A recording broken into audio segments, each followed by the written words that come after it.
Update है, research update generally बहुत बड़ा होता है इसलिए इग्नोर करते हैं। तो वैल्यूएशन ऑफ कल्प, अगर कोई भी कल्प हो तो उसका वैल्यूएशन दो चीज़ के लिए किया जाता है, लॉन्ग टर्म यूज कितना होता है एंड उसका थेरापेटिक बेनिफिट। फिर मेथड्स होती है, 3 टाइप्स की मेथड्स होती है, क्लिनिकल ट्रायल्स, फिर केस स्टडीज़ भी करे जाते हैं एंड फार्माकोग्नोस्टिक एंड फाइटोकेमिकल इवैल्यूएशन। अभी हम लोग क्यों करते हैं तो उसका एम क्या है, determine effectiveness, safety and therapy. Importance भी होता है इसका, क्योंकि मतलब इतना बड़ा है कि हमें लगता है कि क्या है मतलब, तो इसकी वजह से इम्पॉर्टेंस है कि सेफ्टी एंड एफिकेसी क्यों करते, तो उसकी सेफ्टी एंड एफिकेसी क्या है उसके लिए। फिर evidence to support the use of कल्प, जो भी कल्प है उसका कोई तो प्रूफ चाहिए, तो वो प्रूफ करने के लिए और है।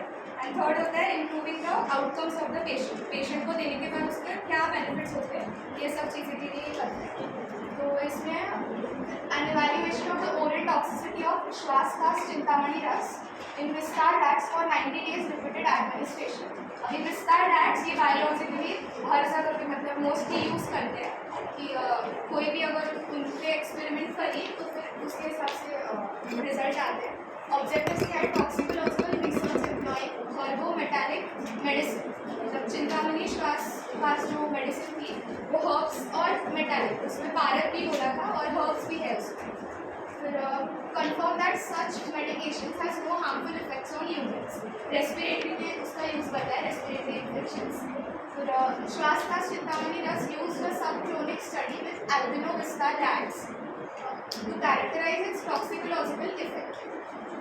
And the purpose of this study is to evaluate the toxicity of श्वासकास Chintamani Ras in vistar rats.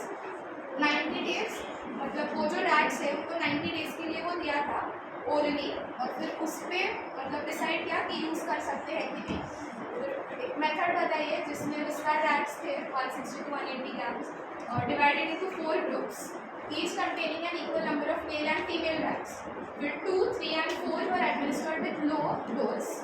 मतलब उन्होंने एक एक्सपेरिमेंट की थी जिसमें 4 ग्रुप बनाए थे और उसके हिसाब से उन्होंने high, moderate and low dose उनको दिया था। और फिर 91st डे पे, मतलब यहाँ पे बोला था कि 90 days इवैल्यूएशन किया, 91st डे पे animals were sacrificed and haematological, biochemical and parameters organ histology was explained.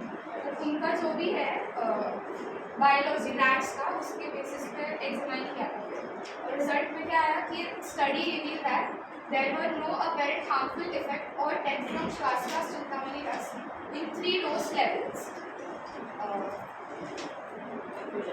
Conclusion: thus this research provides scientific evidence about safety of श्वासकास Chintamani रस as it does not produce any toxicity in vistar rats may be clinically useful.